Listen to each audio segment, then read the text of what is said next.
What's up, guys? I'm Tim Gettys. This is Tonedeff. I've been waiting a very long time to be able to do this show. Very excited for it. This is the GameOverGreggy Patreon exclusive for February 2016, 2017. It takes a while. You know, there's that.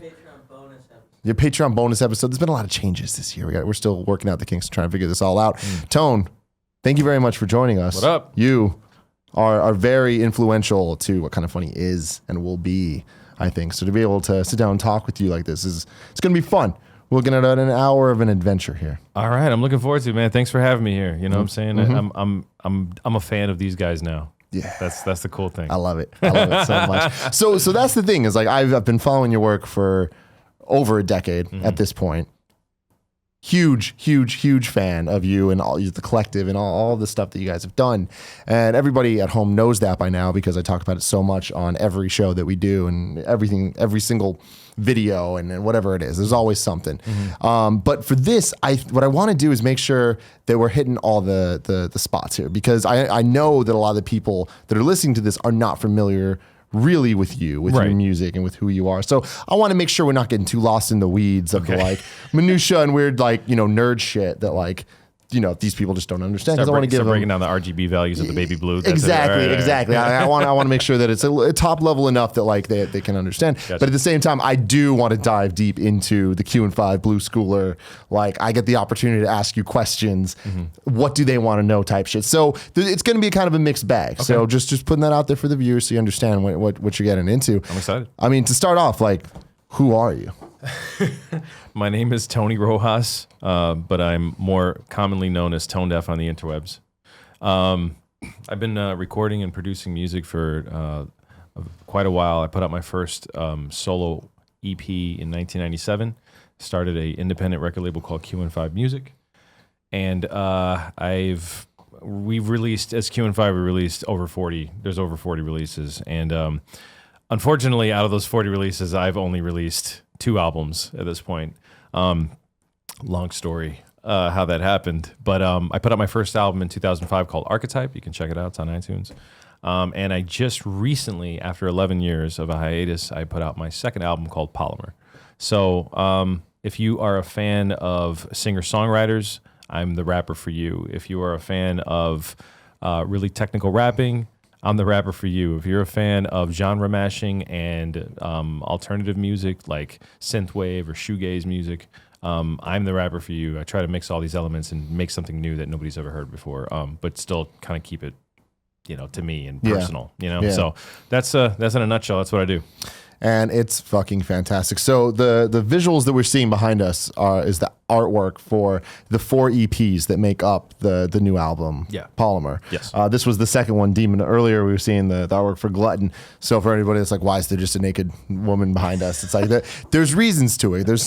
Everything you do, there's always so many layers. There's always so much thought put into everything, including the artwork. Like here, so for Demon, the kind of idea of the album is you kind of battling with time and with your anxiety and all that. And you can see it here with like the tire tracks and stuff make the clock and stuff. Like I'll let you elaborate more from there. But these covers, the first 3 covers were done by an amazing Eisner Award winning cartoonist named Becky Cloonan. She's an illustrator. She does Batman comics every once in a while. Fun fact, she's the first female to ever illustrate a Batman comic book.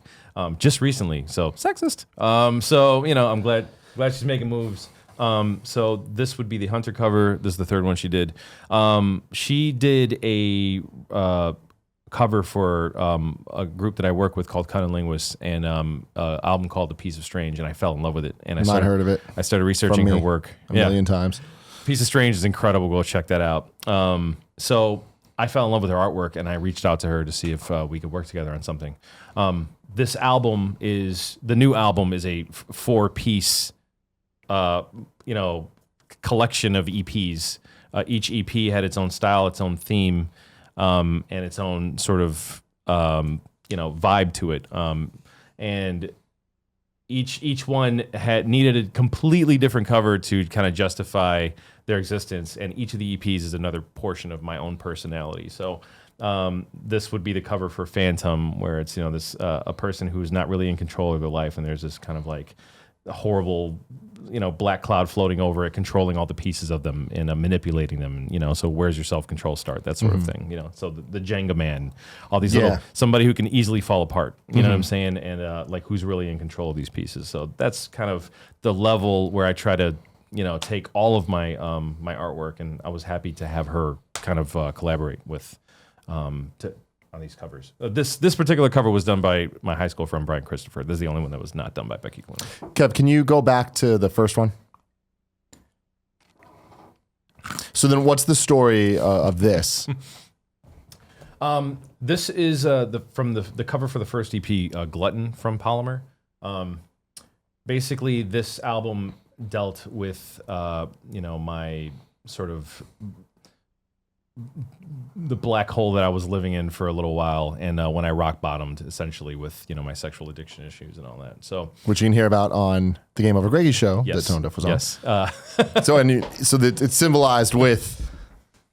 Yeah. So if you can see it now, we can do the Vanna White. So right over here we have breasts, and right over here we have this gaping wound. So in a nutshell, I wanted to kind of signify. If you notice, like her breasts kind of form eyes, and her womb kind of forms a mouth, and the guts form a tongue. So the whole idea is basically this controlling factor in your life that as filled as you can become with what you want to eat or what you want to consume, it's really consuming you at the end of the day.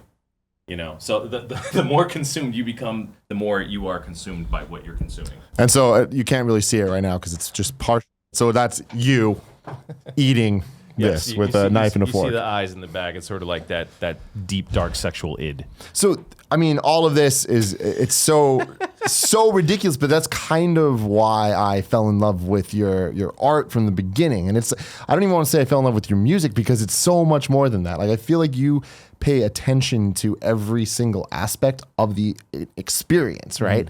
And that kind of goes all the way from the album and the cover art and all that stuff through to the music videos and whatever. But like, that is too easy. And of course that's hard, but like that many people have done right. But I think it goes way deeper back to the experience thing where Q&5, the label, it wasn't just a bunch of rappers together even a bunch of artists together. Like Q&5 was a family. Yes. Yeah. Q&5, I mean, essentially was the idea that I had was to make it a community-driven record label, and kind of, we were pretty much the first guys on the record label front to really use the internet in that way. We just so happened to be a very tiny hip-hop label out of New York City.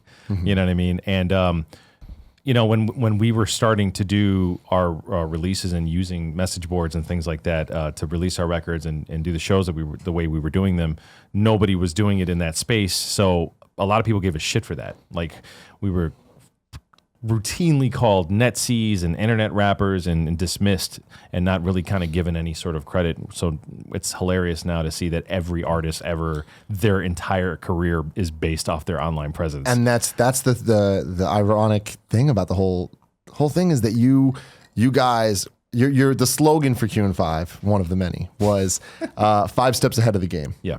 And I feel like that was accurate from the moment it began until right now, where it's just always too over the head of everybody until they understand it, and then it's too late.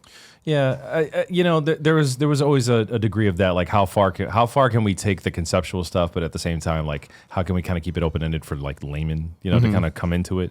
I feel like we managed to walk that line pretty well. I feel like when we started, it was definitely more sort of mainstream leaning or like what was popping in music leaning, and was battle rap and kind of dick jokes, and Yo Mama stuff. Yeah, just cipher style shit, punchlines and just being crazy and saying shocking shit, you know what I mean? Just for a laugh. The Eminem factor. Yeah, I mean, like around that time period, that would probably be like the closest approximation of the early Q&5 stuff, right? And then as years went on and we all started to grow within our music, the work became more complicated and became more conceptual. So like the fans that stuck with us were like experiencing these completely different sides of us, like as we grew, the music grew, and then the metaphors grew, and the levels of complexity in the records grew. The production became more complex, became more lush. So to the point where I'm doing a record like Polymer, I wouldn't even knew where to start to make Polymer 10 years ago or 11 years ago, because I wasn't artistically there yet. Cunnilingus was part of Q&5. When they made We'll Rap for Food, you compare that to Honorology, their last studio album, it's a fucking quantum leap of just like genius. Like to go from here, which is dope, but to the artistic achievements that you're getting now from the artists, it's beautiful to see, because people invested their time and you know what I mean? Like you follow along, but to see an artist mature and for people to allow the artist to mature, that was the Q&5 thing. Like everybody was like picking it apart, and it forced us to make it deeper so that there was more to pick apart. And that's the thing. It felt like at every step of the way, while you guys were 5 steps ahead, there was people like trying to tell you, it's like, you're going the wrong way. You're walking the wrong direction. And that just kind of made you guys run faster and further away from what they were doing. And that, even to your fans though, and I think that's the coolest part about it all, is like you're talking about the growth and how the music grew and the production grew and all that. The fans grew too. The community grew as well. And they were all there from day one. And it just keeps kind of like steamrolling through, and me being a huge part of that. Like, Tim was there. Tim was there. I was He was there at the shows. Yeah, and I saw like, Tim. The cool thing about that is I was at the shows like with Cool Greg, my brother. Cool Greg was there. Yeah, and Greg was at the shows. Like I remember being too young to even get in because we weren't 21. So the first time Pac and Cunning Linguist came through, Pac FM, another amazing rapper. It's my best friend. And Tone's best friend. when he came through to San Francisco, like I couldn't even get in because I wasn't 21. Wow. And my brother was like so far from that as well. Like he was probably like 14 at the time. But he still got an autograph. But we still went to the show. We still stood outside of this small ass little bar on Haight Street for hours, just trying to hear from the outside. Man. To the point of the security guards being like, that. And it's just like that type of shit where it's like we were so dedicated, and it almost didn't matter because like we ended up seeing, just at least hearing stuff and seeing people, and that was cool. But like, there was so much more to the experience because we had been on the forums and on the internet talking to these people that have a shared love of the experience that you guys are providing. Again, not just the music, the experience overall. Yeah, like we used to have like Halo competitions and shit like that, like with leaderboards and shit, like all up on the forums. Like, and that's what's cool is it's like I know that you guys back home can understand this because it's what we have now. It's what Kind of Funny does. It's building a community and interacting, and it's a level of it's not just about the product we make. It's not just about the GameOverGreggy show. It's about the entire overall union of creator and fan and the experience of it all, and meeting these people like that I talk to every day on the internet, and then standing in front of this bar that we can't even get into because we're not old enough, but having guys that are old enough that I've never met before, D Willie, hey, D Willie, being there and just being like, yo, I'm gonna try to get you in, and like going in and trying to pull strings, trying to talk to whoever he can to get us in because he knew that we fucking were there and we wanted to see this, you know? Right. And it's like, there's such a weird, like, family level friendship that forms with people you've never met. You don't even fucking know. And again, I see it at Kind of Funny Live, and it like warms my heart that I'm like, man, we've been able to create something that makes people feel the same way that I felt going to, whether it's just a concert or the Q&5 Mega Show, which is entirely the inspiration for what Kind of Funny Live is. Wow. Where it's like a yearly mecca where people just, it's a destination event where from all over the world, people travel to share an experience of this thing that they love together. You know? Right. Yeah, they could soak in all of it all at the same time together. And that's like, it's a religious experience at that point. You know what I'm saying? I feel you, man. It's beautiful to see how you guys are doing it. You know what I'm saying? Because it's like this modern era of the modern version of it. You know what I mean? And it's fun for me to watch. Like it really is. I mean, that's awesome. Because it fucking works. And I'm happy that you're a part of it too. Like I think that like the most satisfying thing for me as I've been growing with Kind of Funny and with just Tim Gettys as a name that people know. I love that I can tell people, hey, listen to Tonedeff. And they'll be like, you know what? I'm going to give that a shot. Right. Because I've been saying it for years. You know what I mean? Like I've been screaming it from the top of buildings for so long. Right. So that now when I'm like, oh man, like check out, the fact that today or yesterday, Greg tweeted out, hey, Kind of Funny Morning Show's not happening. Tonedeff's coming through to do a GameOverGreggy show.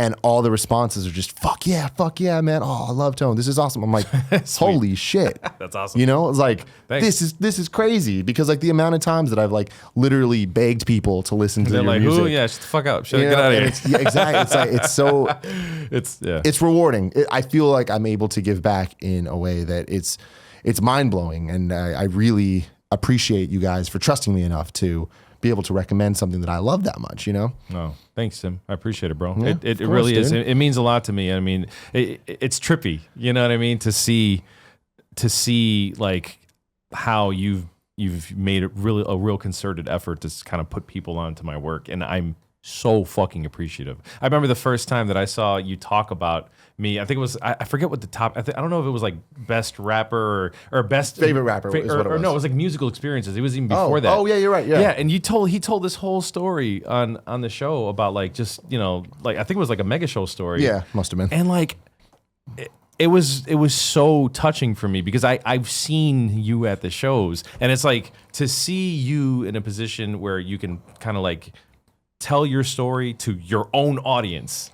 You know what I mean? Yeah. And then it's sort of like this like weird meta, like, you know, and I'm watching it and I teared up because I was love like, that, man. I was like, you got to understand something, man. Like I am probably one of the most underground rappers ever. Like for as long as I've been doing it and for as much music that as I have circulating and as much as I've been a part of, my audience is so small. So when I see people that are out there like basically proselytizing, like, you know what I'm saying? Yeah. I'm like, whoever the fuck that is, I love that person. Absolutely. You know what I mean? It's really touching. That is the special thing, and that's why I love what we've been able to build, because there are those people, and there's so many of them. Like to be able to, I'm always going to keep going back to Kind of Funny Live because it's like my favorite thing of all time, and you were part of it, so it's relevant here. But like to be able to stand on the stage and look out and see people and be like, fuck, I know so many of these people. Mm-hmm. Like I talk to you on Twitter all the time. Like I know you, and it's like I know their names, I know their stories, I know all this shit. Mm-hmm. It's so satisfying. Like I'll never forget after Kind of Funny Live 1, it was PAX East, so we went over to Boston. Okay. And this was years ago at this point. And Sean Pitts was there. Okay. And like he came up to me like before the thing. And he was just like, dude, you know, like I wanted to let you know, like the intro to Kind of Funny Live 1. Mm-hmm. I watched that on YouTube probably once a week. Wow. And he's like, it just brings me back to a moment. Mm-hmm. And I just get overwhelmed with the emotion of everything. And I'm just so thankful. Mm-hmm. And that it made me cry. Mm-hmm. Like it hit me so hard where I'm like, I worked so hard on that. Yeah. Like I was up Yes. for a week straight editing this thing. Yes. And I know everybody loved it. I know everybody like that was there had a great time. But the fact that somebody specifically was like, that is the thing that I liked about it. Mm-hmm. It's like, that is It's the validation. Tim Gettys part of it. That's the work. That's the blood, sweat, and tears I poured into it. Mm-hmm. And it hit me so hard because I was like, I did that for the Q&5 mega shows, Mm-hmm. looking at the intro videos and all that. Like even to this day, I'll just be bored in YouTube Q&5 mega show and look at old videos. I'm like, I remember this, even ones I wasn't there for, you know, Right. like the 06 mega show. I remember watching that video of Punk on Right. YouTube Right. over and over and over and being like, when's this song gonna get fucking released? Like, Yeah. I need the studio version. Right. Like I fucking need that shit. And it's like, it's so weird that these communities get formed that get so obsessed over something Mm-hmm. that every little thing feels like it was planned out. Even when you now looking back, I'm like, there's no way they thought about all this shit. Oh, you might be surprised, Tim. But there is some things that I'm like, might be surprised. there's obviously a lot. That there's obviously planned out. coincidences that happen. Yeah. But yeah. like, it's just funny because like I think about it now, and I'm saying it from our side, where Mm-hmm. we'll have in jokes on the GameOverGreggy show, and things will kind of grow and go out of control. There's a lot of things that happen. I'm like, we did not mean for that to But you're happen. like, yeah, that's what we meant. But we'll put it on a T-shirt. Yeah. You know, it's like it's funny to kind of experience that side of it. But Yeah. to keep going with what I'm talking about here, like hearing that song Punk, Mm-hmm. you premiered it at the Mega Show, And I'm like, this is what I want to fucking hear. Like, this song sounds amazing. And then it never came out for a very long time. It took like two years after that. But I listened to this YouTube snippet over and over and over. And then when it finally did come out, it was a studio version with mixed in samples of the live YouTube clip, like the exact YouTube clip. Yeah. Like, it wasn't even your own recording of it. It was the fucking YouTube video that I was obsessed with. And it's like things like that where I'm like, why is there anything in this world I care about as much as this that excites the fuck out of me? You know? I mean, I was conscious of these things. I knew that because it had taken so long, that the best version of that song would have been something that was mixing that live version that connected. Because I saw that it connected with the studio recorded version of it. So I wanted to use those elements to kind of like tie it all together. Because I was hyper vigilant on those forums. Like, I read every single comment. And I might not have responded to them all, but I was fucking watching all of it. Yeah. You know what I mean? So it's like when you have that level, I mean, as a creative, you understand this now, and as like, you know, the head of these communities, part of the head of the community, you understand, like, you can almost predict where the wave is going to hit. You know what I mean? Because you see the reactions of how people are kind of moving towards a certain direction. You're like, you know what? If I can just fucking cut them off right here, when they hit this wall with this thing I'm about to make, I'm going to fucking crush their skulls, and it's going to be amazing. Yeah. You know? And so, you know, case in point, that song. I was seeing the reaction online. I was like, I have to make a version of it that has the live snippets in it. And you were fucking right. Yeah, there you go. That's the thing, is it really goes back to, I think the real overall theme of this conversation is it's the experience. It's curating the entire experience, because it's not just about the song, but it's about making those people feel something listening to that song. And it reminds me of Kind of Funny Live, where I could have got that video out in a month, just put it up, and it would have been great. People would have loved it. But I was like, no, I want people to watch that video and feel what they felt in that room. Yeah. And I think I accomplished it. Yes. And that, it goes back to the Sean Pitts moment, where I was just like, you cared about the thing that I care so much about, in the same way that me noticing the samples in punk, that's what you cared about. That's what you wanted us to experience. And we did. And like that, it's crazy, because from 2003-ish to like 2007, I would say, is like Q&5's real rise to like being a thing. Like, that's the most when it was a destination, a website, Q5.com, where the community was vibrant. Yes. Releases were coming out every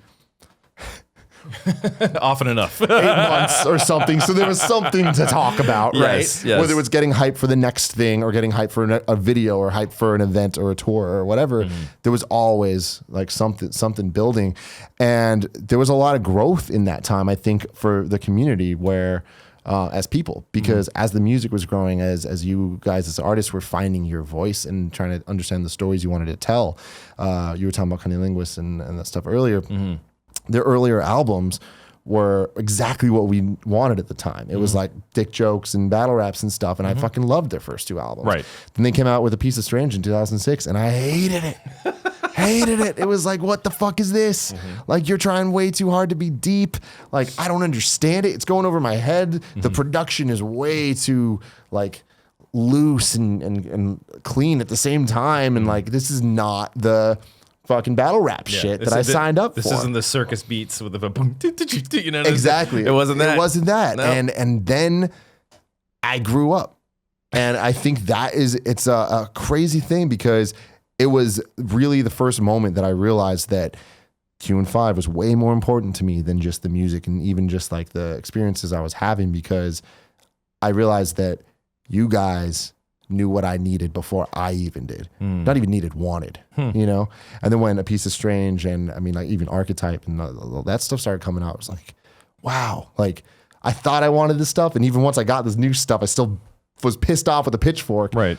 But then eventually it hit me, I'm like, oh shit. Right. Piece of Strange is one of my favorite albums of all fucking time. Every single thing here is curated in the way that I'm talking about liking these people. The same reason that I love the community, I was, you know, upset about it's just like it's such a weird dynamic between I love this thing so much, which is why I hate it. You know? Yeah, absolutely. Well, I think we were talking about this the other day, but there's like an entitlement thing that happens with your devotion or your fandom, and you love it so much that you try to own it, but it isn't truly yours. Yeah, you always people tend to forget like the commodification of art isn't necessarily a good thing, because once something becomes cookie cutter, or homogenized, it just kind of like all starts sounding the same, and people will love it for a little while, and then the artists don't necessarily grow, they get stagnant, and then it dies out on the vine eventually. Yeah. So the records they lose quality after a while, and then someone else comes with that new thing, and everybody moves along and they go away. But I'm a huge Tori Amos fan. I loved her her second album so much that anything that did not sound like her second album, I fucking hated. Her third album comes out, and I fucking hated it. And then I played it and I gave it a chance, and then now it's like one of my favorite albums because I was able to kind of like get past my initial, like I need more, you know what I mean, of that same thing. And it's really difficult to do nowadays because you have to turn out music so much now. There's so much content you have to produce to stay relevant. Content. That's what it's called. Yes, now. The fact that I have to say content and not be like music or song, it's content now. Yeah. Like everything is content. Like in not to sound pretentious, but like in regards to art is not content. It's art. It should be timeless. If I'm not writing something that isn't where I'm not aiming for the fucking rafters and the pantheon of like all time, to me, it's not worth it. So while that takes way too fucking long, I, as an artist or as a person, I don't feel comfortable releasing something that I'm not 100% proud of. And so I will put the time and effort into it. And all the guys on QN5 will put the time and effort into their stuff so that when you do sink your teeth into it and you are a fan, it's worth it. And that development takes time. It takes fucking time. So, it's one of those things where I wish that I could turn out shit that I didn't care about, and I was just like, I gotta feed the machine, but I can't, and that's kind of like not served me very well in some ways. But it is what it is. And I mean that's very interesting to me because I feel like I'm kind of caught in a really ironic place where the work that you guys do is my favorite thing in the world, I would say, in terms of like any type of entertainment or media that I've ever consumed. Thanks, Tim. Because it is so thought-provoking, so deep. I've had so many conversations with my brother for hours and hours and hours about this album, the track sequencing. Would we change anything about it? Is the sequencing on this album better than this album? Like all these like weird little things, but but we know they put thought into this too. And it's like there's like a weird level of respect where you're like, I owe it to them to think about the things that they thought about, right? Going into it. But the irony there is like, but I'm Tim Gettys. I'm like the most like fucking asshole, just obnoxious. Like I want to be on stage wearing a flashy ass blue thing and rap and make, fucking rap air horn. Like the rap air horn kind of just sums up who I am as a person, And it's just like, it's always been complicated for me to kind of explain to people why I like you, like why I like you guys. Cause it's like, it seems like it should be so over my head of what I do. Like I should be way more lowest common denominator than it is. And even I've kind of like grappled with that where I'm like, I get embarrassed sometimes when I'm trying to like do the things that I like to do and like that I think are funny. And I'm just like, man, Tonedeff, he follows me on Twitter. He's gonna see this. Oh, come on, man. But how many fucking followers do you have, Tim? But that's my point though, is it's like, I love that I get to be me and do all the things that I'm doing, but it's like I'm still thinking about it's the perfection thing. It's like when it comes to the stuff that I am proud of, I want it to be perfect because I want everyone to see it to make sure that I'm like, that does speak to who I am. Yeah. And I want people to know that. I feel like what's cool with our relationship is that I feel like you know me enough that it's like I'm not really embarrassed anymore about it. No, you shouldn't. It's like because you get this where I'm coming from with it all, where like I am just kind of having fun. But it is hard to think about, to know that I have 70,000 followers on Twitter and you have what? 10,000. 10,000. insulting. Like it actually bothers me, you know? And it's like, to be fair, I totally understand and I totally get it. And I could lecture you for days and days and days on how you can fix it. And I can give you plenty of actual legitimate reasons why it was out of my power in some ways, but you know, I feel you. Yeah, but that is it's hard, you know? Listen, you know, in terms of like followers and friend counts and stuff like that, two things. First of all, it's 2017, right? Like it's no longer, you know, fucking 1999. It's not 2001. It's not 2004 anymore. Like my relevance within the popular hip hop sphere is so minimal because I'm not a fucking 18-year-old kid literally mumbling and, you know, drinking lean. Like I'm not like it's just that's what's cool in rap music, and I don't do that. So the wave of it's cool to be popular online. I mean, I was doing this well before there was Twitter. We were doing this well before there was YouTube. We didn't start in a time where it was even possible to have these kind of numbers. I mean, you were one of the first artists to use Napster as a platform to get your own music out. Yes. You know, like that is so next level thinking back then, where it's like now that's literally what everybody does, uploading things to YouTube and I'm still using putting Napster. things out for free. I'm still using Napster, bro. Old school, son. No, I had this conversation before, but it's like, you know, if we had just started 10 years later, you know, I feel like it would have been, you know, my numbers would be comparable. It's just the fact that we started so fucking early. There wasn't even a platform for this shit. So it's like you peak before the fucking party starts, you know, in terms of like buzz or whatever popularity, but then everybody takes your shit and then they have their own party with it. And then it's fucking like, you're just out the door like, hey, can I get in here? You know, like it just is what it is. Like I used to get upset about it too. I'm being honest. Like I used to it's frustrating because it's like, fuck, like I was doing all this shit. Yeah. My numbers suck. You know what I mean? And it's like, and then like some random, you know, fucking MC McG4, like on Facebook, I have like 1 million followers and I'm over here just like, what am I supposed to do over here? I'm like pouring my life, everything I have into this thing. It's not happening, but it's just too early. It just happened too early. Yeah. If I would go and I Google the Beatles. Beatles don't have the most followers. Oh yeah. They don't. Yeah. You know, Justin Bieber has the most followers. Yeah. Because that's what's relevant. It makes sense, but I mean, I guess. Do you feel me? Do you I absolutely do. Right. And in terms of this, you know, you do say this to me sometimes. You know, I just make these stupid fucking videos, and I'm no, you know, blah blah blah. Yeah. I'm like, you pour your fucking life into this shit. You're genuine with what you're doing. I don't consider you like some sort of fraud. Like you're a fucking artist in what you do.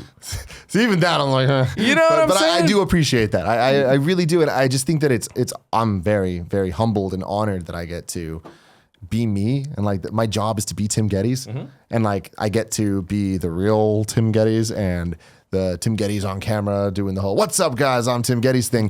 But it's like those two people are so very similar. It's just like Greg Miller puts it really well. It's our on-camera personalities are just us amplified. Yes, you know, it is totally just us. But again, a lot of that I learned from you. Like you have that this presentation value to everything you do, even if it's just like a commercial for. Like a trailer for an album coming out, or like the announcement of a tour, right? Like Kind of Funny Live 2.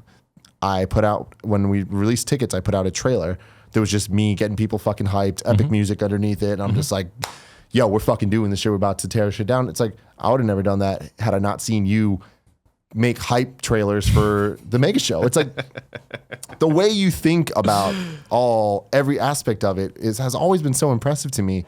And your rap voice is also your speaking voice, and you're always kind of thinking with this almost like tongue-in-cheek, like salesman vibes to you. And it goes to like there's so many skits and so many just like random funny videos on YouTube and shit where you're like acting as this like the fake Tonedeff, right? Like Hey, blah blah blah blah blah. Yeah, how's it going there, kids? And it's like that fits with the aesthetic that you have kind of created over the years as the Tonedeff brand. And it's like, all right, well, that's all I've done. It's the Tim Gettys brand, the kind of funny brand. It's just, you're not just a rapper. Like, I would never even refer to you as a rapper. You know, it's like, it's more just like you have a brand that I am extremely loyal to because it is very, very well produced. Thanks, Tim. I appreciate that, man. I mean, I pour every fucking waking atom and minute into what I do. And, you know, it's extremely time consuming. It's very like bad for your health to be, you know, sitting down fucking months on end. You don't do anything except work. And it's stressful in a lot of different ways. And it's nice to be able to, you know, finally get shit out there for people like a Tim Gettys to fucking listen to and pick apart. Like, the only real reason I have left to continue doing what I do is the fact that there are people that still want to hear it. And going to shows and doing these things and having people come up to me like, hey, my grandmother died last week. All I could listen to was Optimist. And I just wanted to thank you. And I got this fucking tattoo of your words. Somebody getting a tattoo of my lyrics is the biggest validation for me, because ain't nobody got no fucking punchline tattoos on their arm, bro. They have like life sayings, you know, these like things that I Words wrote to live by, you know? Yeah, like things that I wrote when I was in the darkest place of my life, or I was in the worst, you know, depression that I had ever had. You know, when I wrote The Distance and I Wish I Was Dead was like this extremely dark, depressive state that I was in, you know, that when I see that I can pour that into the music and it comes back through other people, to me, that's the only reason I do it. And so when to hear you say these things and to see how passionate you have been, and I mean, I've seen it, you know, and it means a lot to me, and I do appreciate it, and it gives me more fuel to keep going. And I love that because again, it reminds me of I'm still in it, you know, I'm still in that 2003 to 2007 era that Q&5 had, where we're still on the up and up, but I still think about that Sean Pitts moment of him appreciating the thing I did, where I'm like, it motivates me to do the next thing, you know, and to keep going. And speaking of tattoos, like my brother has a Pac FM tattoo on his chest. Pac FM, another one of the Q&5 artists, and it's like what is it? The best reviewed Q&5 artist. Oh yeah, there you go. Funny enough. But it's my canvas is a surface most people deem as worthless, which is a song about graffiti. My brother connects with graffiti, has all this stuff, but I love that so much because that's something that no one else would get tattooed on their body. But it resonated with my brother in a way that he's like, I live by this. Yeah. You know, if you're a graph artist, that's like a mantra. Yeah. And he's just like, this shit means something to who I am. And it's like, yeah, like even songs that aren't as like deep as something like Optimist or The Distance or whatever, it's like Q&5 just has something about it that like people can relate to, and like they want it to represent who they are. You know, that's why seeing when people get tattoos of the smiley logo on them, it's like, what are you doing? Yeah. You're fucking crazy. But then it's like, man, like, I'm not even going to like hate on it. Like, I'm not even going to question it. I'm not even going to like, you've imprinted on their identity. Like, because it's like, part of them. you care about Kind of Funny enough it's not even about us. You care about your experience with what Kind of Funny has brought you in a way that like, yeah, you know, it's a symbol. It's literally a symbol. It really is, and it's such a beautiful thing. It's my favorite. It's my favorite thing of all the things, because as a writer, it validates the writing. Yeah, it's truly. It's like you would take this thing that I wrote or I agonized over, and it connected with you so much that you'd fucking brand it on yourself as part of your flesh. To me, I mean, what's more fucking hardcore than that? Yeah, you know what I mean? No, man, it's fucking crazy. You know, that's cool, you know? So I understand that at this point, this has kind of just turned into a circle jerk of me like gushing over how much I love Tonedeff, but you know what? Fuck it. Who gets the chance to sit with their idol and just fucking tell them how much they love them? Like, this is my life will never make sense. And I think this is such a cool opportunity. So thank you very much for allowing me it. I'm just going to keep continuing on that path. Everybody's like, fuck this shit. There's a question that comes up a lot of who's your favorite music artist? Who's your favorite rapper? Whatever. Yeah. My answer, always Tonedeff. Always. Duh. Who's the best rapper? Tonedeff, best rapper alive. And I stand by it. It's like anybody if you've listened to Tonedeff, you know Tonedeff, there's no question. He's the best rapper. How does it feel knowing that it's not just me, there are many, many, many people that would say that you are the best rapper alive or dead, best rapper, period. Mm-hmm. How does it feel? Like, does that, like, do you buy it? Do you believe it? Do I believe it? I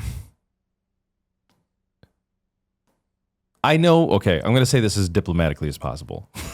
Because I'm not trying to get no beef started, no exclusives and shit. No, because I don't care if anybody takes offense to it. I don't care. Like I'm too much of a self-hating artist to ever truly be like, I'm the fucking best. It just I can't do that and like live that. Mm-hmm. You know what I'm saying? Because to do that, you basically go, you know, I've plateaued. Like I can't get any better. I'm omnipotent. I'm God. Like I don't believe that. The Kanye complex. I mean, hey, you know, so like, I mean, he doesn't even write his raps. But anyways, so I'm always pushing myself to get better. And I've been doing it so long. And because, I mean, I started doing this when I was, you know, I started writing when I was 9, started recording and performing when I was 12. And I've been literally doing it on stages and doing, you know, writing and developing it since I was a child. And I just have an aptitude for certain things that I hear, that I do, that I don't hear other people do. Mm-hmm. And if I do hear other people doing similar things, it's not quite as sharp or it's not quite as lyrically dense. Or developed, where it's always, I always feel like I can nitpick almost. Yeah, like I'll hear somebody be like, "Yo, this guy is kind of I heard a lot of people kind of rip off patterns and flows of things that I've done, and I'll listen to it and I'll be like, "Okay, well, they got the speed, they got the shit down. That's amazing. That's really, really well." But I can actually do like 2 more syllables than that. Or oh, that's dope. Good speed, but like he's just saying gibberish. It's just, you know, give it, taking the break it, give it a shake it, move it. And I'm listening to it and I'm just like, yeah, but like I can do that and I can do actual, there's like sayings and words and, you know. And right. that's the most impressive part. But hold on, but it's like, you know, even to that end, if I was I do say I have to kind of qualify things. Yep. You know, because people will be like, oh, you know, I'll get in arguments to be, oh, Rakim's the greatest rapper ever. Fucking Eminem's the greatest rapper ever. It's always somebody. It's completely subjective. Oh, like yeah. 100%. Because there are people that fucking hate my voice because I sound like a game show host, or I'm too pronounced and I'm too eloquent, or I talk white. You know what I'm saying? Yeah. And like to some people that's a problem. Yeah. Or I don't like I somebody told me I was like, I'm too black for the white kids, too fucking white for the black kids, and I don't speak Spanish, so I can't appeal to the Latino crowd. So I'm like, I'm fucked from I'm like, it's like a motherfucking bukkake porn. Fest, I'm getting hit. I'm fucked in all angles, no matter what I do. So it's like, I can qualify it by saying, I feel that, as I say on a competitive nature, the best technical rapper alive. What do I gain from it? It's safe to say nothing when it comes to the paying public, but if someone with cake does it, then it's suddenly gangbusters. So fuck who you name, buddy, whose buzzing will change dozens of times. In a case study, if one of us gains buzz, we're divided. You know, like it just breaks the whole shit is a mess. And it's like, it's not even worth making the admission that I am the best of anything, because it doesn't fucking matter. Does that make any sense? Oh, yeah. It does not matter. And what the thing I really kind of came to grips with on this particular EP, the Hunter EP, was that competitive nature. Because when you are a rapper, you're supposed to be like, I'm the fucking best. Yeah, I'm the best. And what? What do you prove me wrong? You feel me? Mm-hmm. To let go of that shit as a rapper is the hardest fucking thing to do, because it's like tied to your dick. You know what I'm saying? Like, like your whole ego and your id is like tied to this. I'm the fucking best. And, fuck all your girlfriends. Like that's just I'm the best. Like it's this super macho fucking, you know, egotism. And I had to let that shit go. And I don't feel that it even matters anymore, because I know where I am as an artist. And I know where I see where I think I rank in like the pantheon of rappers. And I have nothing but respect for almost everybody that does this shit. But I can't look at the camera and just be like, I am the best rapper alive. because even if I did, it would not make a fucking difference. All I can do is write my shit to the best of my ability, listen to it, hate it, make it better, and just keep pushing. And if people ever tell me that, I'll be like, thank you very much. I appreciate it, and keep it moving and go make something else because I still got my rent to pay, and it doesn't fucking matter. Yeah. Man. I know that was a long-winded answer. Well said, man. But That's man, fucking awesome.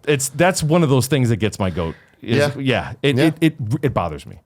I can imagine because it's like it's really the whole internet and commenter kind of world that we live in, where it's either the best or the worst.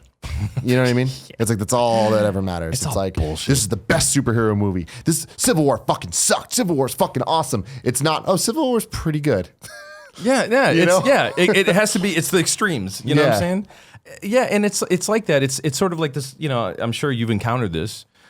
If somebody says, "Oh, I think Tonedeff is the best rapper," the person you say it to has to one up you. Oh, of they course. have to know more than it's you. It's like, oh no. No. You need to check out so and so. You need to check. You know, always. And then that person will go check out, and he'll be like, "Oh, have you heard of so and so?" And the other person will be like, "Oh, fuck that. You need to." It becomes this fucking like a validation game where everybody's trying to one up each other, like how in the know they are with their shit, and it literally becomes you. You're not making a top 10. You're just listing shit that you know or have heard of. You haven't heard all of these people. Yeah. You're vomiting these words and names that you just hear everybody else talk about. So I can't. The whole competition to be the best, you know, is bullshit. All you can do is be the best you can be on some G.I. Joe shit. You know what I mean? Like, and learning to let that shit go is one of the hardest things I've ever had to do. Like, I'm just in a different place in my life now where maybe if you asked me that question 10 years ago, I'd have been like, fuck totally yeah. different. Yeah. Now I'm like, so who cares? No, we're kind of jumping around a lot here, but going back to earlier, we were talking about how in the earlier days of QN5, it was a lot more lighthearted, kind of surface level stuff, and then it got real deep, pretty just. It was pretty much like there was like a 2-year transition period. Like around 2006. We just all went dark. Yeah. Everybody we're going personal. We're like really like we're just going to assume everyone's growing with us and go from there. Yeah. But even the early stuff, it still had the depth technically and conceptually in a way that like a lot of rap music today doesn't have, and I don't think ever will have. Extended Fam comes to mind, where that my introduction to QN5 as a whole was Happy Fuck You Songs, the album. And I was on GameFAQs searching the message boards, and I lurked on the rap and hip hop boards all the time. I was 11-year-old kid, you know what I mean? Like trying to figure out who I am. Love Tony Hawk Pro Skater games. So those soundtracks, I'm like, I like this underground rap, you know? And that's when I was like, I want more of this shit. Yeah. So then you start looking, you say, oh, there's this Atmosphere guy. Oh, Louis Logic. J-Zone. Exactly. There's all these names that like everybody had a shared experience if you're my age, like as a white kid, whatever, you go through it. And so here I am on the GameFAQs rap and hip hop board. So it kind of paints a picture. Yeah. That board was popping off though. I know. I've seen the threads. Yeah. And I remember there was a thread that came up that was like best video game sampled rap songs. And I'm like, this is my bread and motherfucking butter. Like I love video games, I love video game music, and I love rap. Let's see what the fuck is up with this. There was about 10 songs named, and one of them was Line Drop by Extended Fam. And I was like, all right, I'll give it a shot. And it said Tetris. I'm like, all right, cool. I know the Tetris song. I know Tetris. I'm fucking down for this. Right. And then I don't know, it must have been Napster at the time, maybe like Kazaa or LimeWire. I searched it up, downloaded it, and I started listening. I'm just like, what the fuck is this? I was like, this shit is funny as hell.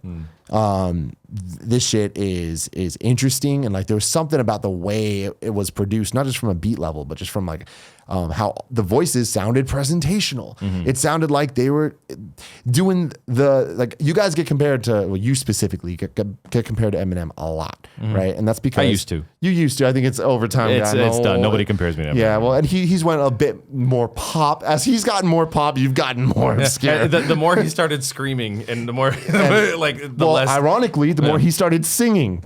Oh, he sings now? Oh yeah, Really? He's been singing for many albums at this point. That's awesome. You know, and it's like I remember on Eminem's show when in Haley's song, like he's like, I can't fucking sing, but I'm gonna sing anyways, and he did it. It like had meaning because it was like His daughter. it's his daughter, and he's doing this thing just to like he's like I can't do it, but I'm doing it anyways. Yeah, and then he ends up rapping at the end.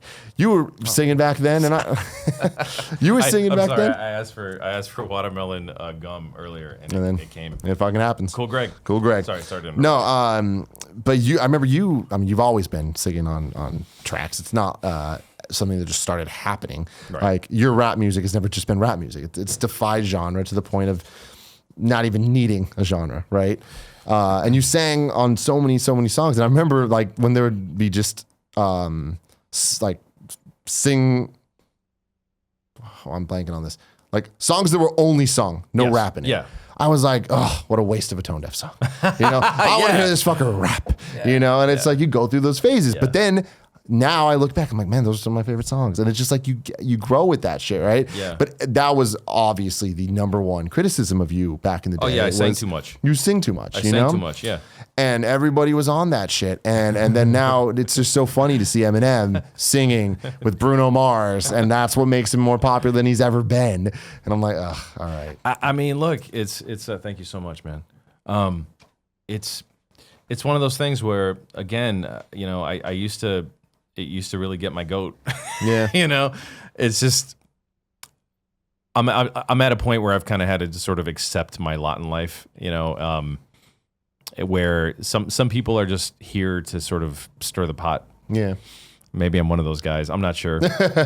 I'm here to stir the pot and give people ideas. You know? No, there you go, though. But like that's, to me, like the singing thing was, I never saw rap music as this sort of like simple, basic construct that couldn't be changed. What I saw, the beauty of hip music, the beauty of hip hop music to me was the fact that it was fluid and that it could become whatever you put into it.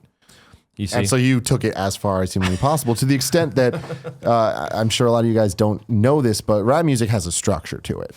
The song starts off, you're getting about like 4 to 8 lines of just instrumental. Then you're going to get 16-line verse. Yeah, like a hook, 16-bar verse. 16-line verse, hook 16-line verse, hook, maybe a bridge, another hook, end of the song. Rarely will there be a bridge. But rarely. like it's the structure. That's the same thing over and over. You pretty much immediately are like, fuck that. Yeah. Like around 2006 when things started getting like more personal and shit, it's very rare to find a song from you that has 3 verses. It's usually 1 long verse or 2 long verses or 1 short verse with a long verse where you're playing a different character talking to this and blah, you know what I mean? Yeah. So it's like that, or like the time signature. Like when you think of rap music, it's usually 4/4. Right. Just 1, 2, 3, 4. Like 99.9% of the time, it's 4/4. But you're doing 5/8. You're doing fucking 3/4. All the. I don't know. I'm not too big of a music guy. I'm getting that right. 6/8. Yeah. It's fucking crazy though. 6/8. Yeah. It's to me. I mean, thank you for noticing those things. It's just most people don't notice those things. You know what I mean? Mm-hmm. It's as simple as that. It's like people. There's like a level of just like like the masses have a level of like collective aptitude towards certain things. It's like, this is where it is. If it does not sound like this thing, then we don't like it, period. And I come in here trying to do fucking like the weird tempos and swing times. It's like, it's supposed to go here, but it came in a little bit early. You know what I mean? Yeah.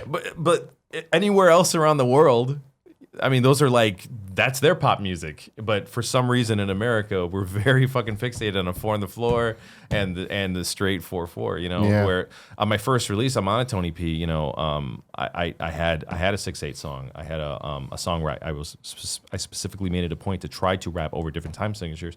I mean, to me, hey, if there's any rappers out there that are really trying to push this shit, I encourage you to fuck with different time signatures. 4/4 it's limiting. And it's really hard to write to stuff that isn't 4/4 because you're trained to rap over 4/4. Mm-hmm. The punchline comes here. Here. Whereas on something that's 6/8,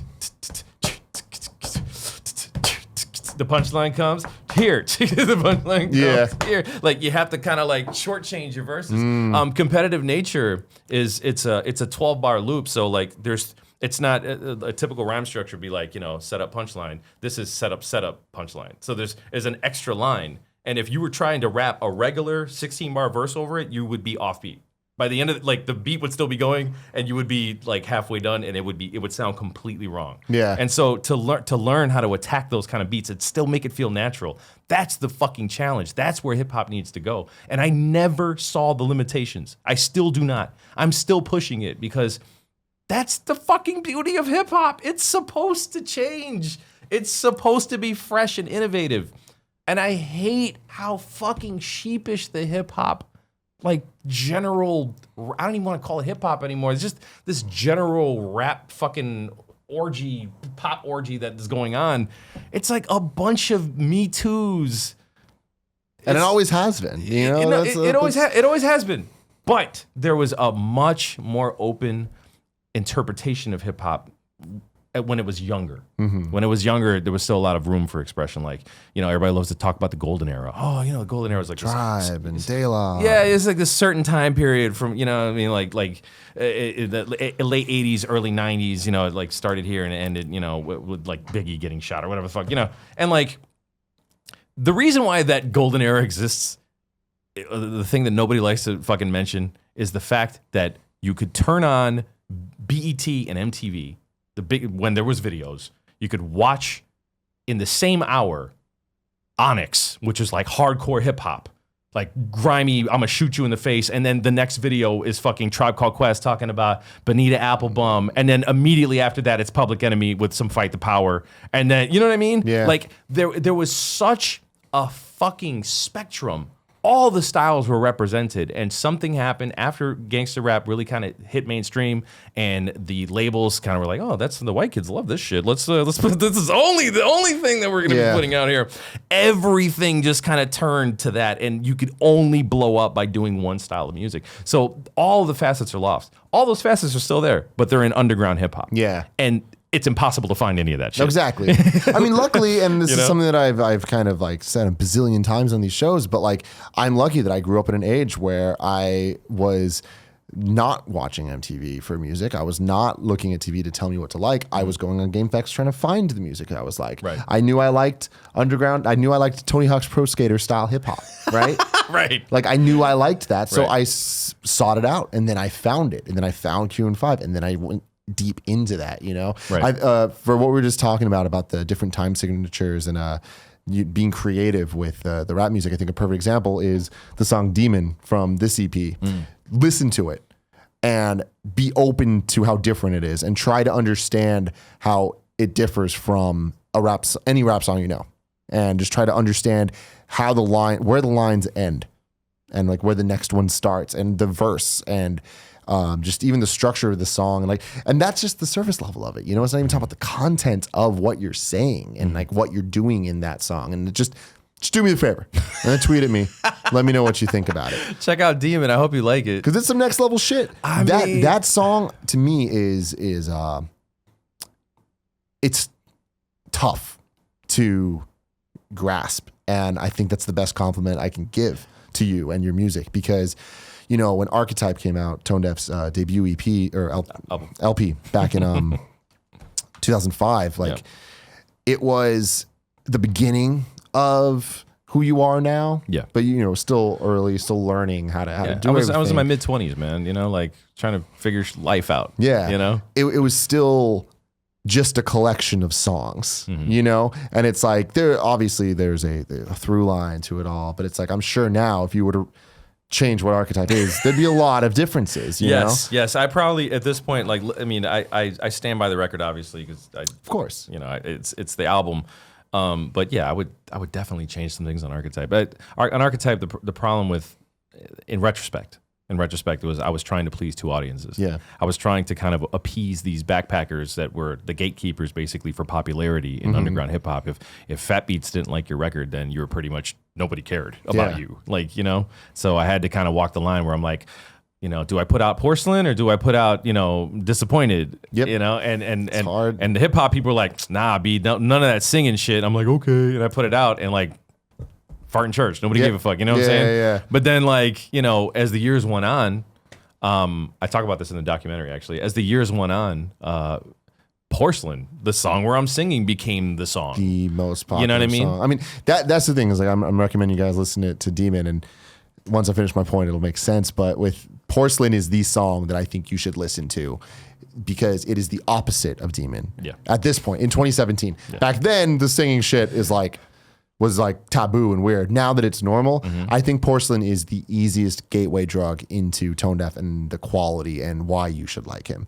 But then it's like Demon is an example of why I love the music, and the reasoning behind that is when Archetype came out, there was so much there, so much to kind of think about that even 10 years later, I was having conversations with my brother about things about it, right? Like, oh, I just noticed this for the first time, And it's like, that's crazy. But now songs like Demon have the denseness and things to think about that the entire album of Archetype had. And I think that that's what's special about Polymer is that every single song, like I will never fully comprehend all the things that go into it. And it's like, that's what I love about it. Tonedeff became homework somewhere along the line, but that was the point. It's like when you fully commit to this thing, you're like, I want this. And it's like all you people that love platinuming games doing 100%, getting every fucking thing out of it. Platinuming. That's what this is. It's like I'm trying to get the platinum trophy of Tonedeff music. And it's like that's fucking hilarious. It creates this environment where I love talking to like Timo, one of the biggest. He's a super blue schooler. Yeah, like fans. I love talking to him because he has just such a different take on your shit than I do.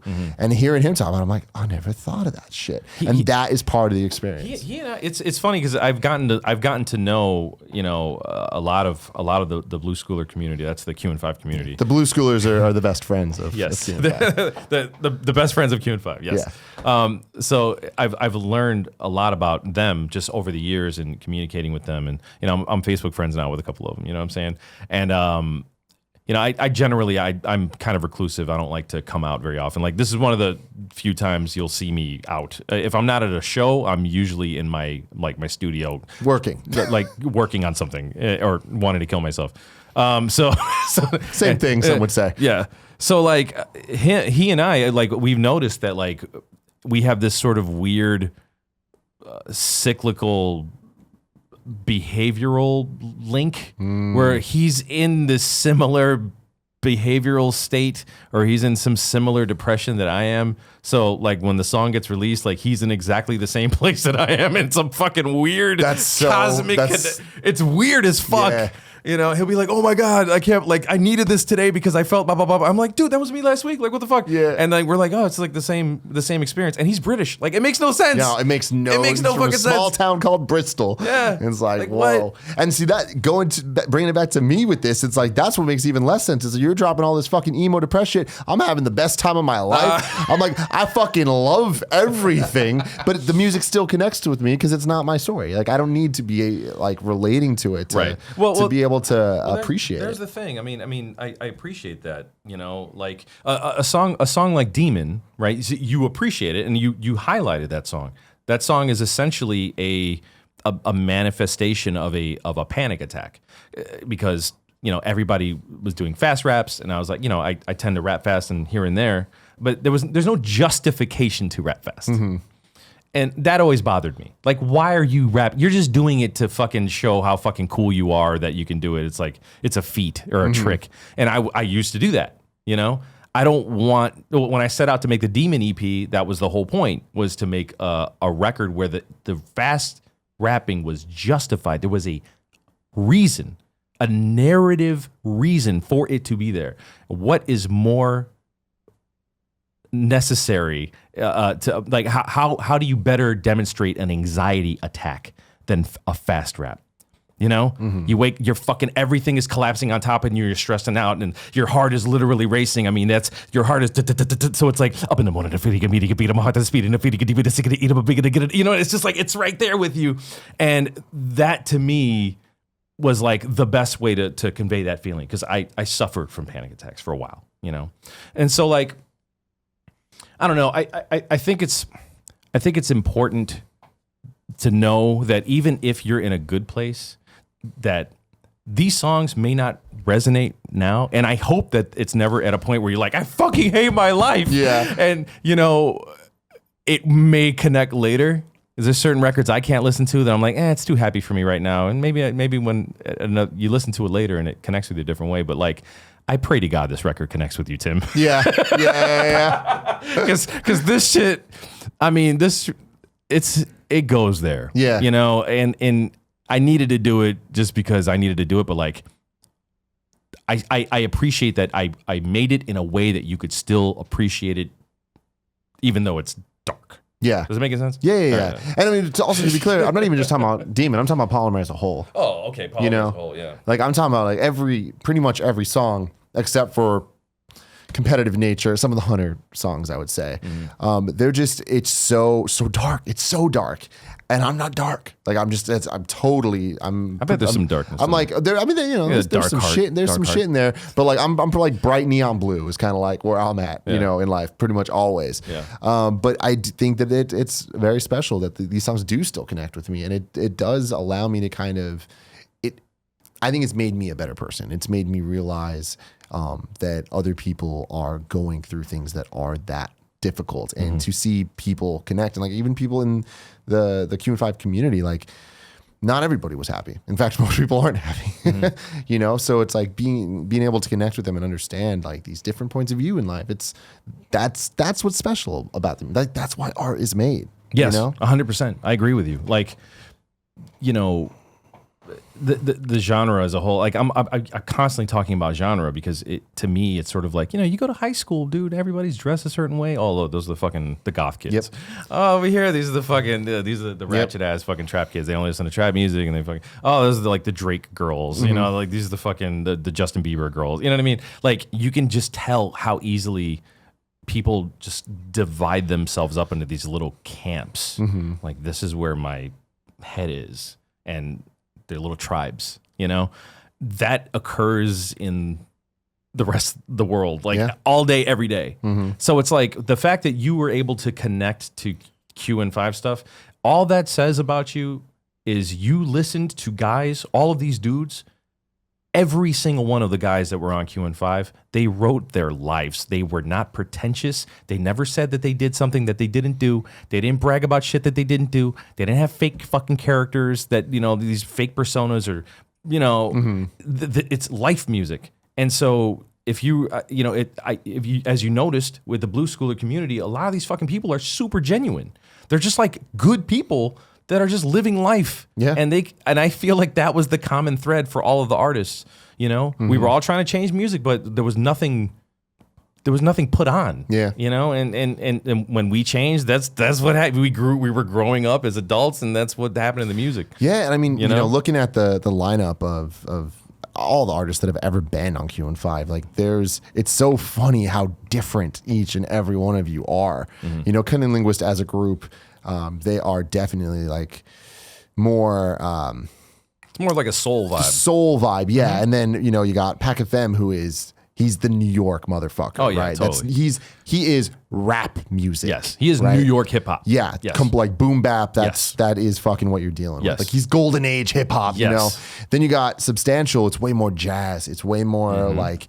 Man, everything's beautiful, man. Yeah. Like that's spiritual. Yeah, spiritual. Yeah, that's definitely it. Stan is like completely like spiritual music. You way more storytelling and kind of fucking like this is life and this is poetry. You're the artist. You're the artist. It's poetry. Yeah, no, real talk. It's like you're the artist in it all, right? And there was Session, who's the gangsta one. Yeah. And then it's funny how even that kind of falls into these like different categories, which is so unfair to any of those artists. But we all work together. But the beauty of it was there was a cohesive sound. Right. The baby blue sound over all of it, where you're like every single record. And I think it was because you were behind most of them as the visionary kind of executive producing these projects to make sure there was a cohesive whole that people were experiencing. And it went a long way, but it is testament to the fact that this group of people can be affecting so many other people's lives, even though they're all so very different, and all the other people listening are so very different. Yeah. So it's a magical thing, man. It was a beautiful time. Yeah. It was a beautiful time. I mean, like at this point in 17 now, I started a new label. Like as long as I will release Tonedeff records under the Tonedeff name, which is a certain style of record that I like to make, in terms of hip hop, there will be Q&5. There'll always be that outlet for Q&5. If anything is Tonedeff. But, I have other aspirations as well. So the new label is now, where I'm Quintic. going. It's called Quintic. Quintic.co? Yeah, CO. Yeah. Quintic.co if you want to check out the new label. I have two amazing artists. Lucy Camp, who we just shot a music video for, which hopefully by the time this video is out, it'll be available. Yeah. And Fier, who's a Danish electronic soul music singer, songwriter, and producer. Yeah. I'm super excited about both of their music. But I've had to sort of kind of reassess a lot of stuff and kind of apply like my learnings from Q&5, working with Q&5. I mean, wrangling a bunch of fucking rappers, for 18 years is one of the most Herding cats, man. Yo, it's fucking brutal. You know what I'm saying? Yo, update your Twitter. Nah, why not? You have a new album coming out. Nah, motherfuckers know. Like, no, they don't know. Tweet about it, bro. Like, tweet about it. Like, why do I gotta remind people? Like, anyways, so, I wish and I hope and I pray that with time, people will kind of look back on the Blue Schooler body of work and just be like, wow, they were doing something interesting and different and first, and they were innovating a lot of stuff that didn't really kind of exist at the time period. And I'm happy with that, you know. But man, I feel like the hip hop space has become so fucking stagnant to me that it's not very interesting anymore. Yeah.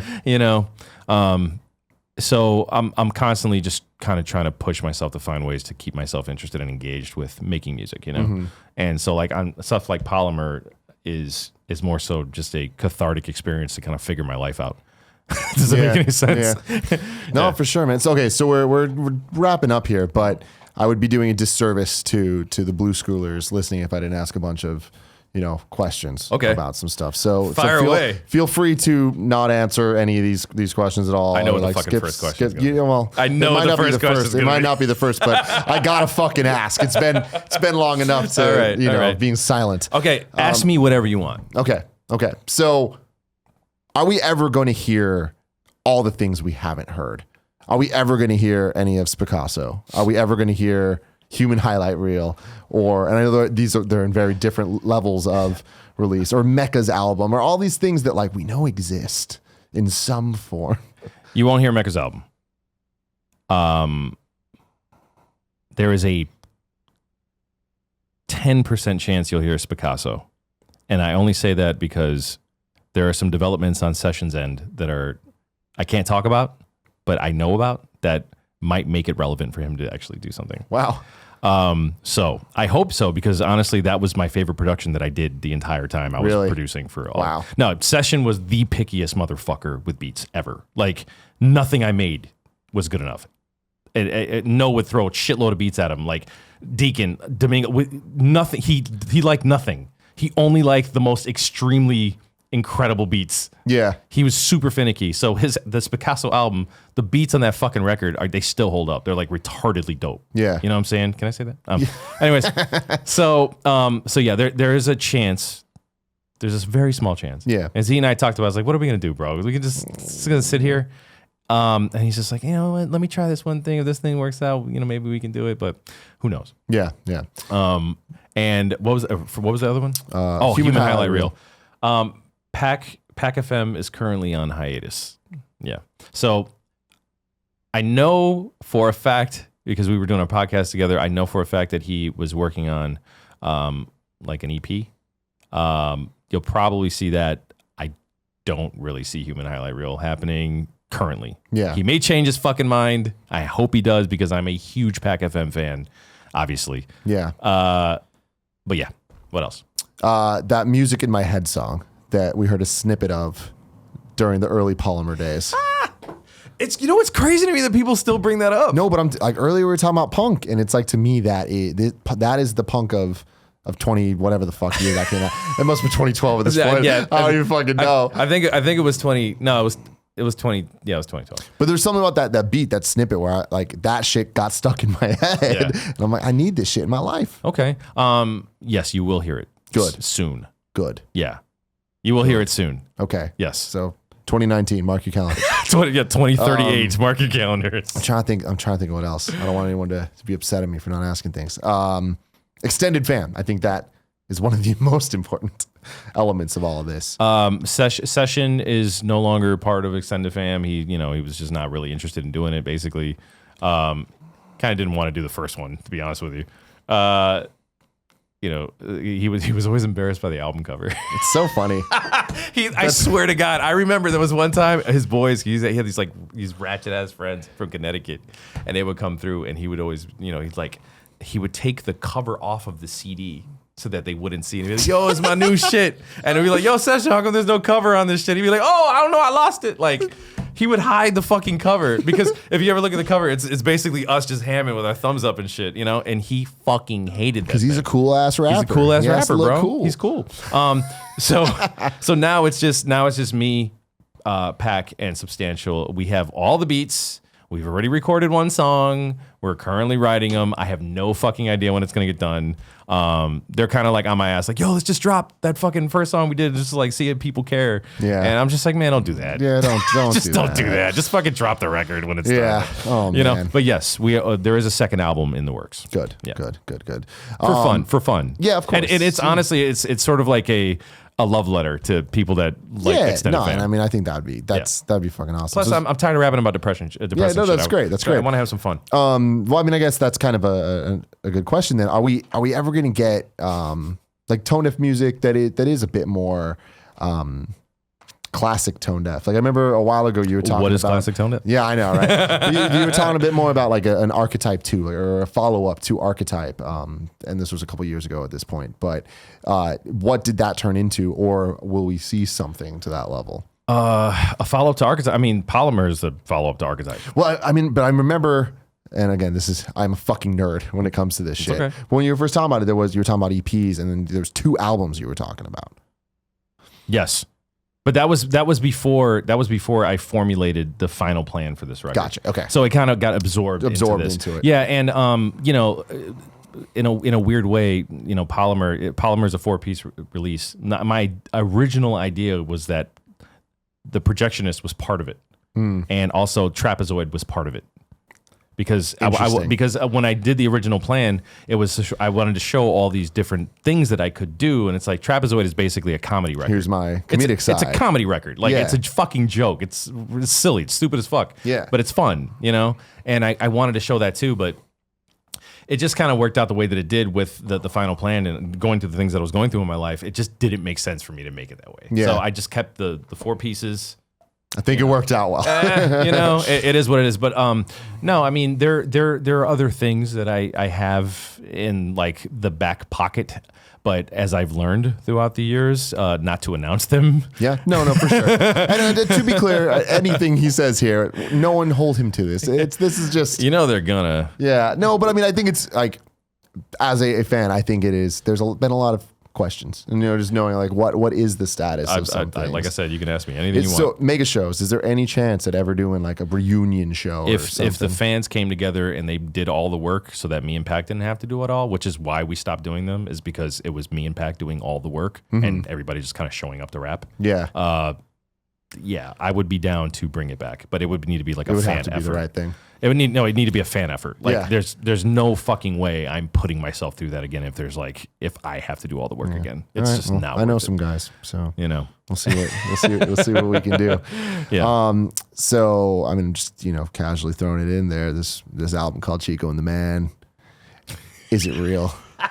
Can you confirm or deny?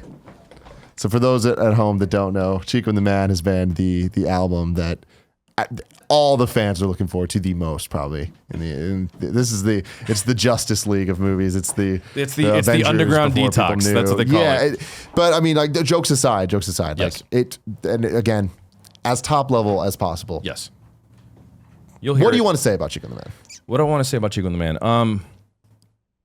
I had a nervous breakdown working on Chico and the Man. It was part of the reason why I kind of like imploded. There was so much happening in my life. The record, let's put it this way, without giving too much away, because I know Noah's gonna fucking murder me if I give, if I give too much away. I'm not, and I won't give too much away. This is what I'll say about it. It's such an undertaking. It is that it becomes overwhelming to work on because the bar is so fucking high. Well, it was so high. Now it's not. I feel like the bar isn't as high because people don't even like expect it anymore. But like when I work on a no beat, I want to try as hard as I can to make it like some next level shit. Like I don't want to just rap to rap. I want it to mean something. I want it to be like even more so sometimes than some of the stuff I work on. You know, and I think that's why people kind of connect to that. Oh shit! Like when they get together, it's fucking crazy. I mean, it's so true though. It's just like it's peanut butter and jelly on a fucking crazy level. Yeah. So you know, so when we set out the construct with it, it started as a very small thing in 2004. Like, hey, let's just do a couple songs together. Okay, yeah, okay, fine. And then, hey, we're gonna do Chico and the Man. And then everyone's like, oh shit, Chico and the Man. And we're just like, oh fuck it, do they really want to see it? Let's make a whole fucking album. Like, you know. And then it's like, oh shit, they're gonna make a whole album. And then it was like, so nah, fuck that. You know what? We should like blow it out. And then Tonedeff got all Tonedeff and No got all No. I mean, you've heard Cunnilingus records. It's not like they're the most simple things ever. They're fucking super constructed and lush and deep. Yeah. And it's like both of us together. It just turned into this. Like what it is now is like not at all those couple songs that we thought we were gonna do. It's like this fucking thing. Yeah. It's an art piece now. Like it's no longer an album now. It's literally just like an art record. And I mean, you guys have earned it. You know, I think that's the best part is that it's been so much work's been put on. And I think albums like Polymer somehow even work towards that, where it's like, no, man, you guys have earned the right to put out art for art's sake. I mean, and I hate. There's such a bad connotation when you do some of that. So, it's just a fucking artist. Guy thinks he's fucking. It's like, no, you know, I want stuff to be, you know, more than me. Yeah, no, man, for sure. Like, I want it to be more than me. So what ended up happening is we ended up working on it for years and years and years, and it as working on it, it started to just really take a toll on me, man. I mean, you're talking about years of just like batting my head against a fucking monitor and trying to hold my life together while I'm doing all of that other shit with QN5. Yeah. And it just became too much to work on to the point where I couldn't work on it anymore. And so, you know, we shot a video, as you famously have told the story now. We shot the video at the Mega Show. For the Mega Show, we had it go live. We had a date. It was ready to go. And I just couldn't do it anymore. Yeah, no, I get it, man. And again, not to retread the same stories too much, okay. but the condensed version of that story is like, and for anybody that's a Blue Schooler watching this, and for anybody that's just a best friend out there watching that had similar moments at Kind of Funny Live, like, because at Kind of Funny Live 2, there was a moment when we announced the studio and we showed the video and Greg knocked on the door and Nick opened it and they're like, where are you? It's like, oh, it's Kind of Funny Studios, where people cried and people stood up and were like, oh my God, they got a fucking studio. Yeah. And it's like, they felt like it was theirs, you know, they fucking did it. And like, that was so powerful to me. But the moment that I had at a Mega Show, and of course there are many, like, so many, but there's something so special about that Mega Show. 2013, the evolution in history. No, it was 2009. Pretty sure. Did we show the video in 2013? God damn, man. Wait, hold on. It must have been 2013 because it was like the future part, right? Oh, you're right. Yeah. So wow, kids. Hold you're on. Right. No. I'm wrong. 2011. It was 2011. 2011. Yeah, that's the one that we did. 2013 was the last one. Yeah, 2011 we did the evolution. Yeah. That was the past, present, future. Over 100 songs. Yeah, I just wanted fucking insane. And that was the first one. We did over 100 songs live. I got my brother out to New York for that, and like me and him had listened since the beginning, and they did a thing where it was chronologically all, like, not all the songs, but like all the hits, all the like the big moment songs of the history of QN5, and that shit was fucking awesome. Then it ended with The Future, and there was a couple new songs, some of which I'm pretty sure never even came out. Yeah, a couple of them. But it ended with a music video debuting a new song from Chico and the Man, which is this album everybody kind of put on a pedestal, and it ended with the video, and after the video there was a release date. And I will never forget the silence that happened in that room, and just this overwhelming feeling of, holy shit, this is ours. We did this. You know, like this is happening. We're finally I'm tearing up right now even thinking about it, man. Geez, man. It's just like that. It was so powerful. It was so overwhelming where it's like, this shit's real. This shit's really fucking happening. It's really coming in 3 months. I'm going to be listening to this album. And I remember thinking, like, talking to my girlfriend at the time, being like, I'm going to buy a CD player that's the highest quality possible. I'm gonna like this. When I first listen to this album, it's gonna be an experience. I'm gonna fucking do this right. I feel you. And all that happened, and then all this shit started happening. And then one day there was a post in the forums that was just like, it was basically no taking the arrows for me, because he knew that if people were gonna start throwing arrows at me, I probably would have thrown myself off a bridge. And that's where it comes down, where it's like everybody knew. You know what I mean? Like you could read between the lines of what was happening. And he was just like, it's not happening. We don't know when it's happening. It might not happen. Who knows? Like, whatever. It might not. And it might not. All that. But like, I'll never forget. I was so sad. You know what I mean? No, but I wasn't disappointed. I think that's the biggest thing is, no matter what happens, whether or not that album ever comes out, that moment happened. And that release date's still special to me. Right. You know, and I think it's still special to so many people out there. Wow. Well, you know, if people are holding that torch, I think they'll be happy soon, at some point. At some point, not soon. Don't say soon. Never say soon. They'll be happy at some point. I don't know. Like I said, I don't know if it'll ever happen. You know, but all I know is that I worked really hard on it, like harder than I've ever worked on writing a record. You know, I obviously worked 10 times as hard to put Polymer together because of all the components of it and how it all kind of interconnects, and going in, like, working through my own personal life. Chico and the Man it's not tone deaf, and it's not it's like I said, it's something other than us. Yeah. So I'm hoping that people will kind of allow me the space to sort of work on what I'm working on and not kind of harp on it too much. No, exactly. You know? Because honestly, dude, it became like it became a problem. Oh yeah. You know, and the part of the reason why No stopped talking, No basically said, hey, we're not doing it. It was because he also, like, everywhere on earth this man would go, hey, was Chick with Man coming out? And he's just like, fuck. Like, it became like, I can imagine, man. Like, I get it. I get it. You know what I'm saying? Like, yeah, no, man. It just became this albatross that was like difficult to deal with. Like, you know, I remember one time he was like, bro, like this might damage our friendship. Like, this is a problem. Like, what are we gonna do? You know? And you know, we worked through it and shit, but it had to be said. Listen, just don't fucking talk about it. Yep.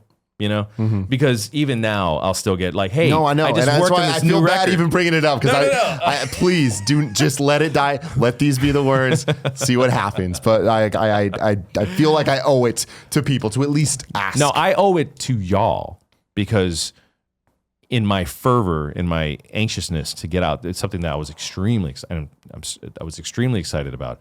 You know, I put it out there, and I've learned from that experience to, like, sometimes it's mean. It's just mean to tease something like that. And even if it wasn't intentional, which it wasn't, it was not. Of course not. Yeah. I guarantee that as much as I want it, as much as all these people want it, no one wants it out as much as you. And no. Yeah. Like, this thing is, it's like I said, it's a fucking albatross, you know? Yeah. But especially now at this point, like, that shit, if it takes 30 fucking years to come out, then good. If it's dope, if it's what I want it to be, and if it's what No wants it to be in 30 years, then it'll come out in 30 years. You know? It's just, it is what it is. You know, and I owe it to the fans. I really do owe it to the Blue Schoolers, because I know that that was a thing. And I know that was a sticking point. And honestly, a lot of people kind of like jump ship after that. Oh, I'm sure. You know, a lot of people are just like, fuck this dude, this guy, you know. Like, I get it. Yeah. But you're the Peter Molyneux of yes, underground hip hop. Yes. Yeah. You know, I I hate that. I know. I'm sorry. It's too real. It is what it is. Listen, bro, like it is what it is. Like, this record is me dealing with all of that. No, man. You know, and so, like, I owe it to the fans to just be like, you know, if it caused you any emotional distress, I guarantee you it caused me 1,000 times that emotional distress. to have to make those kind of decisions and to kind of go through it and bear the brunt of the backlash for when that actually happened, you know, because I don't think it's any coincidence that the attendance was lower at the last mega show. Yeah. I don't think it was any coincidence that, you know, the forum traffic kind of dipped after that, you know, and I don't think it's any coincidence that, you know, some people give me shit every once in a blue fucking moon about it, and I'm just like, come on, guys, like you don't own artists. Sometimes the creation process is one of the most difficult things ever, and when I tell you I agonize over things, like ulcer level agonizing, you know, hospital agonizing. No is the same way. No, I mean, no, again, no, like no, we know, you know, and that you go back to it, like you Yeah. tell the stories of your lives, and it's like in this world with social media and with all these other things, and at the point when it's like you are such a tight knit community, both and family with the community and the artists and all this stuff, it's like, no, we care about you guys, you know, in the same way that people out there care about us, and I get it, you know, and it hurts to know that you guys are hurting, and like that in a non-corny way, you know, like I remember when I first heard about like your divorce, and me and Timo were in New York like together, and it was like both of us were like kind of like fucked up over it, you know. Well, and it hit us real hard, and it's like, man, that's crazy, you know. Yeah, I mean, because it was something that happened to me, but it affected you, like yeah. I mean, look, like I said, like everything that has ever happened in my life has kind of come out of my music, pretty much. That's my music. My life is my music. Simple as that. And you know, we're getting a little long here. Okay, but sorry. First, it's not your fault. It's my fault. I could literally go forever. And again, thank you all for, you know, putting up with me kind of gushing all this stuff. But more so than anything, like, give him a chance, please. This album here, Polymer, is everything we just talked about in a nutshell. It is very complex. It is hard to get into. It is going to sound wrong, but just give it a shot and try to like it. Listen to it, read along with the lyrics, and try to understand what makes it tick and what is special about it, because there is a lot there, and it's different. It's gonna sound wrong because it's different, you know. Platinum Polymer. Yeah. There you go. You got to platinum it. Platinum it. Got to get that trophy. Platinum Polymer. You got to do it. You just got to do it. Before we end, where can people find you? What can they look forward to the future from you? And who should they be looking out for on your label? They need to be looking out for Lucy Camp. They need to be looking out for Fier. That's Fjer. So it's like two completely different spectrums of music, you know? Yeah. Both incredibly amazing artists. I'm at the helm with Quintic, the new label. That's kind of what I'm kind of focusing on this year. I have obviously Polymer is out right now. There is a Polymer documentary that is coming shortly, which I played a little bit for. It is utterly fantastic. I hope this thing gets on Netflix, because we need to share it with you guys. You're gonna love it. Yes, thank you. And amongst other projects, there'll be some more music videos from the Polymer project coming soon. And you know, I may or may not you know, start podcasting again with Pack FM. Oh, that was the other question. Tacos and chocolate milk. What's up? We have committed to getting it done together. But Pack was just like, listen, when you finish with the fucking documentary, let's do this again. So we'll be back. So if you're into podcasts, there are currently 68 episodes of Tacos and Chocolate Milk. There are 68 episodes of Tacos and Chocolate. Do you know who you need as a guest on your 69th episode? Who? This motherfucker right here. Episode 69s are my specialty, bro. Let's do it. We got to make that shit happen. Let's do it. Oh, that's so check me out at tonedeff.com. Yeah. And again, Tonedeff, you're familiar with him from all of the Kind of Funny music and all that stuff. He was at Kind of Funny Live 1. He was at Kind of Funny Live 2. You know, you can do the math on where he'll be at Kind of Funny Live 3. Thank you. Thank you for everything. Always. Being able to work with you and talk to you on this level is always a fucking like mind fuck, you know? Like I'm very lucky that I have got to where I'm at in my life, and that I have any form of respect from somebody like you. So thank you. It's beautiful to watch, bro. Thank you man. for having me here, man. Till next time. I love you.